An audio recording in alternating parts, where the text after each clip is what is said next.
네, 안녕하십니까. 꺼비 부동산입니다. 이번 시간에는 2019년 정부 예산 편성 계획을 보고 부동산 관련 이슈를 정리하면서 2019년에 어떠한 방향으로 부동산 시장에 영향을 받을 수 있는지 그 요소들을 살펴보도록 하겠습니다. 기획재정부가 2019년 경제정책 방향을 발표했습니다. 올해 정부 투자는 어떠한 방향으로 흘러가게 될지 청사진을 볼 수 있는 내용을 담고 있습니다. 올 한 해 정부의 경제 정책을 알면 정부 재원이 어떠한 식으로 사용되게 될지 알게 되고 부동산 관련 사업 진행이 어떻게 운영될지 가늠해 볼 수 있기 때문에 이 발표 내용은 매우 의미 있다고 볼 수 있겠습니다. 총 80여 쪽에 달하는 문서이고요. 앞부분 현재의 경제 현황과 별첨, 뒷부분에 경제 전망에 대한 자료를 제외하면 약 50페이지 내외의 내용을 포함하고 있습니다. 그럼 어떤 내용이 포함되어 있는지 간략하게 살펴보도록 하겠습니다. 경제정책 방향은 총 4가지 섹션으로 구성되어 있습니다. 전방위적 경제 활력 제고, 경제 체질 개선 및 구조 개혁, 경제사회의 포용력 강화, 미래 대비 투자 및 준비. 전방위적 경제 활력 제고는 현재 침체되어 있는 국내외 경제 상황을 개선하기 위해서 국가 차원의 기획이라고 할 수 있습니다.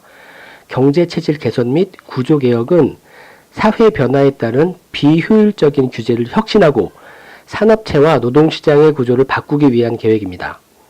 경제 사회의 포용성 강화는 사회보장제도와 같은 사회안전망 확충과 서민 경제의 지원에 대한 계획입니다. 마지막으로 미래 대비 투자 및 준비, 4차 산업혁명에 따른 미래산업 투자와 남북 경협과 같은 그런 준비사업 등이 포함이 됩니다. 이를 뒷받침하게 될 핵심 과제는 마찬가지로 4개의 테마로 구성되어 있습니다. 총 16가지의 과제가 선정이 되었는데요. 그 16대 과제는 상반기 중에 반드시 성과가 창출되도록 이라고 명시를 했기 때문에 집중적으로 관리가 될 것으로 보여집니다.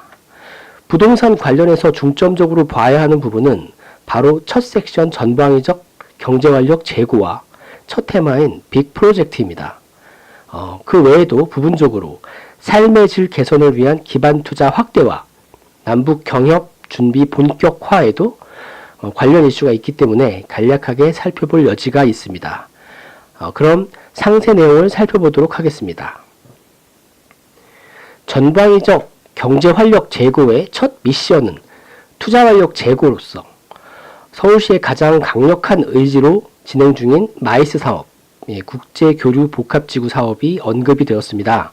삼성역 일대를 지하 6층까지 지하화하고 5개의 지역철도와 광역버스 노선이 연결되는 대한민국 최고의 교통허브 건설 사업입니다. 그리고 창동 K-팝 공연장인데요. 서울 아레나라고 알려진 이 공연장은 2만 여석을 구비해서 잠실야구장만큼이나 거대한 규모입니다. GTX C 노선이 훈풍을 불고 있는 상황이기 때문에 창동역 역세권 개발의 예완이라고 볼 수 있고요. 서울 남부와 북부의 균형 발전의 취지라고도 볼 수가 있을 것 같습니다. BC 분석 기관을 다원화하게 됩니다. 일정 규모 미만의 민간 사업에 대해서 예타 전문기관으로 평가 작업이 이양하게 됩니다.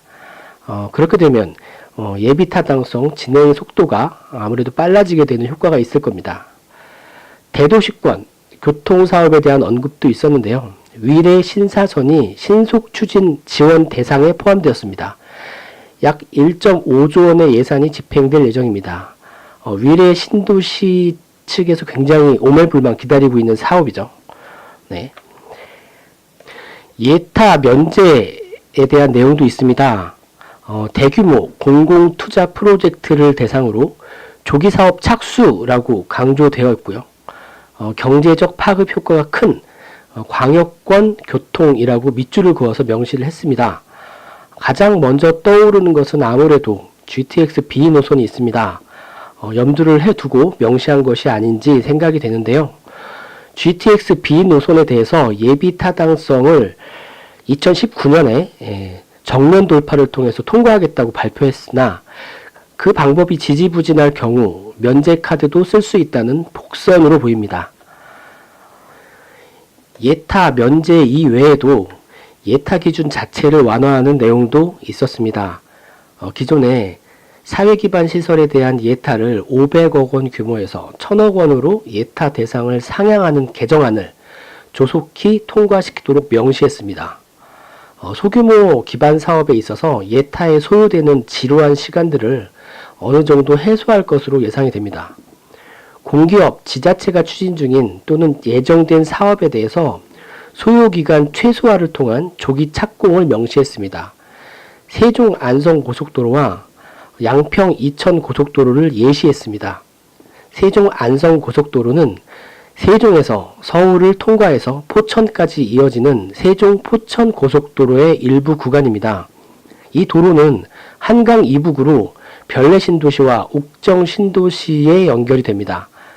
3기 신도시에 대한 내용도 명시되어 있었는데요. 지난 9월에 발표된 신도시 계획안을 재차 명시하고 광역교통망 연계 대책을 함께 강조해서 언급했습니다. 전방위적 경제 활력 제고 섹션 이외에도 경제사회 포용력 강화, 그 섹션에도 교통망 확충에 대한 내용이 있었습니다.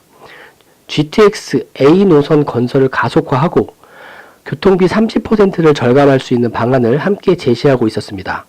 다소 비용이 높은 교통망, 광역교통망의 사용 촉진을 위한 대책이라고 할 수 있겠습니다. 미래 대비 투자 및 준비 섹션을 보면 남북 철도 및 도로의 연결 사업이 있습니다. 철도와 도로는 상황이 비슷한데요. 서쪽에 경의선 라인과 동쪽에 동해선 라인이 있습니다. 아무래도 서울과 평양의 접근을 상징적이라고 생각하기 때문에 경의선 라인의 투자 의지가 높다고 생각이 됩니다. 임기가 3년이나 남은 정부의 의지이기 때문에 이 부근인 일산과 파주 라인은 상당히 큰 발전성을 가질 수 있겠습니다. 네, 이상 지난 12월 17일에 발표된 2019년 경제정책 방향에 대한 기획재정부의 발표 내용에서 부동산 관련 사항을 살펴봤습니다. 도움이 되셨다면 좋아요와 구독 꼭 부탁드립니다. 고맙습니다.